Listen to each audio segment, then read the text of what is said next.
Prezados irmãos e amigos, Deus me permitiu voltar mais uma vez para continuar o estudo do Apocalipse, no capítulo 11. E nós vamos nos apresentar mais uma vez, para quem ainda não sabe.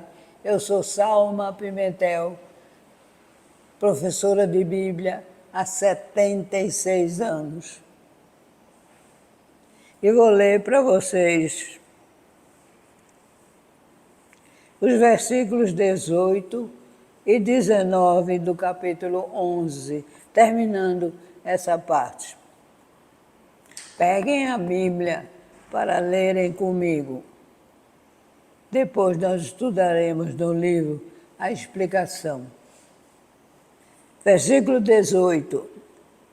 E iraram-se as nações, e veio a tua ira, e o tempo dos mortos, para que sejam julgados, e o tempo dos de dares o grande galardão aos profetas, teus servos, e aos santos, e aos que temem ao teu nome, a pequenos e a grandes, e o tempo de destruírem os que destruem a terra.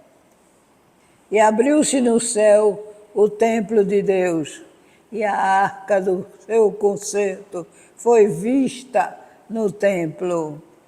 E houve relâmpagos, e vozes, e trovões, e terremotos, e grande saraiva. Aleluia! Vamos então para o livro. O versículo 18 é de vital importância e interesse para o desenvolvimento da narrativa. O Salmo 2, versículo 1 e 2, versículo 15, é uma antecipação profética excelente do que acontecerá no fim antevisto por João. As nações se enfurecem, e isto sempre aconteceu. O Deus de Israel sempre foi alijado, odiado, escarnecido pelas nações da terra, incompreensivelmente. Ele deixou-se odiar até que o tempo certo chegue, e então será a sua ira que prevalecerá. Ela será essencial ao estabelecimento do reino da graça. Os mortos serão julgados, e não só os vivos, mas toda a humanidade estará presente. Todos os mortos ressuscitarão, e o julgamento determinará quem participará do reino de Deus e quem será excluído. Haverá um galardão para aqueles que serviram a Deus, como os profetas e aos santos. É preciso explicar que o termo santos aplica-se ao povo de Deus em geral e de todos aqueles que não o temeram, amaram e serviram. Eis que o versículo 19 nos traz ao presente. E é um versículo difícil de interpretar, porque tem algo descrito que a mente humana não pode penetrar e nem entender. É a visão do templo celestial aberto e da arca da aliança, visível a todos. É a mais bela promessa de Deus aos homens, cumprida. Significa que teremos acesso ao Santíssimo, lugar onde só o sumo sacerdote entrava uma vez por ano, no dia da expiação. Ao morrer, Jesus, o véu do templo rasgou-se ao meio. Mateus 24, 27, versículo 1. Significando que os ritos sacrificiais do Velho Testamento,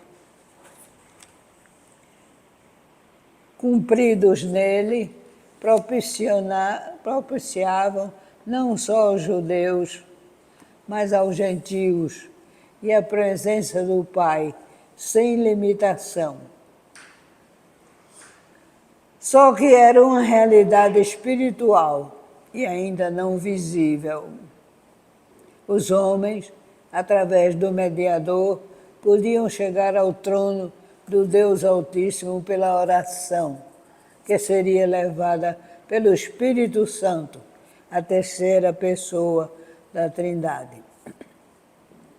Os homens estariam na terra, no plano inferior, Cristo no meio e Deus Pai no céu, sua morada no plano superior.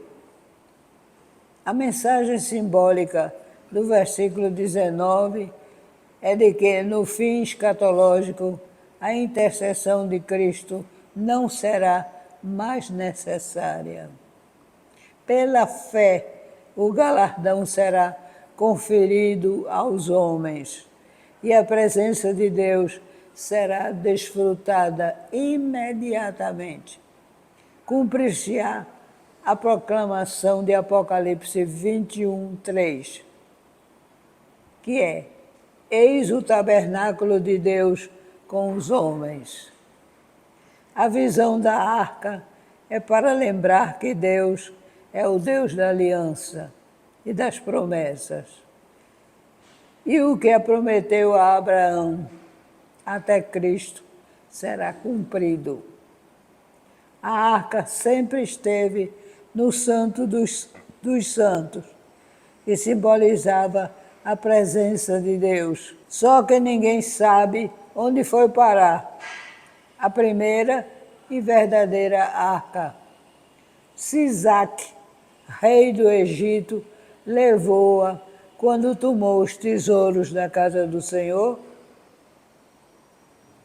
1 Reis, capítulo 14, 25 a 26. Ou foi destruída juntamente com o templo em 586 a.C., quando a Babilônia conquistou Jerusalém.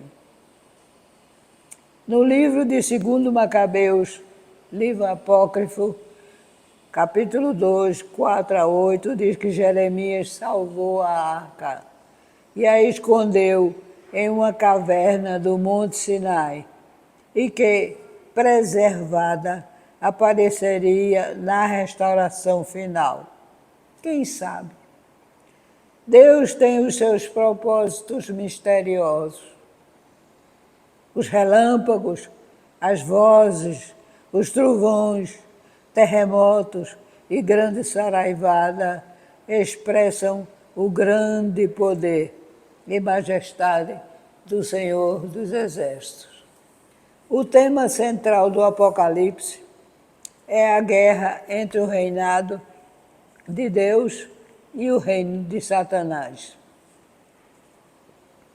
A Igreja sempre sofreu perseguições das forças maléficas, porque Satanás, diabo ou a grande serpente, não se conforma em perder as almas para o Senhor da glória. Ele quer ser adorado e sentar-se no trono de Senhor.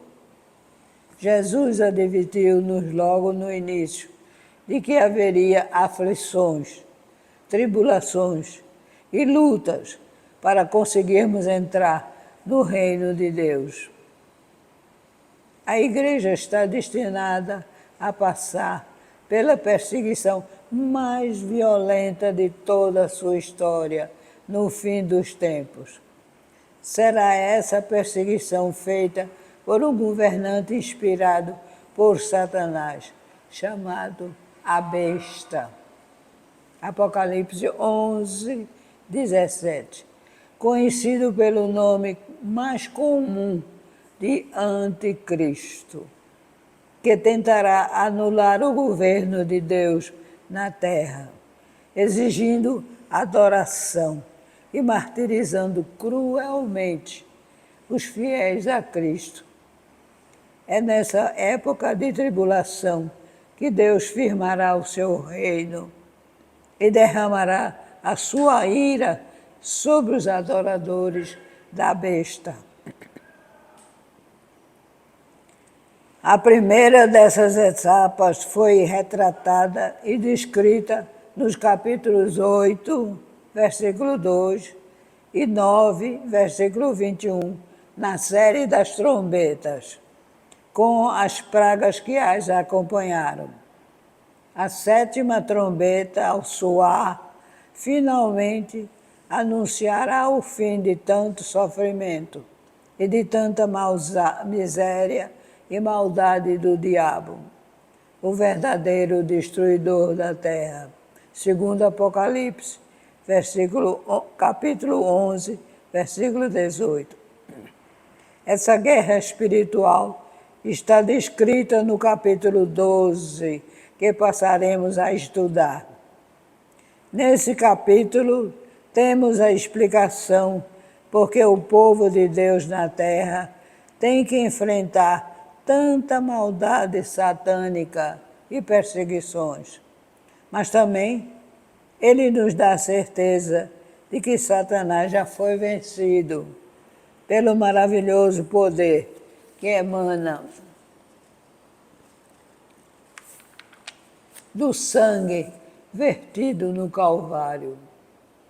Cristo cobrindo o povo que o aceitou como Messias, Rei, sacerdote e Filho do Deus vivo, com o seu sangue tornou-o vencedor e digno de entrar na festa das bodas do Cordeiro. Apocalipse 12, versículo 11. E aqui termina o estudo de todo o capítulo 11, sem faltar nada. Nós estamos muito contentes, porque estamos caminhando para o entendimento de todos vocês. E que a sabedoria do Deus vivo desça sobre a mente de todos vocês, para que possam entender agora esse grande e maravilhoso livro chamado Apocalipse. Amém.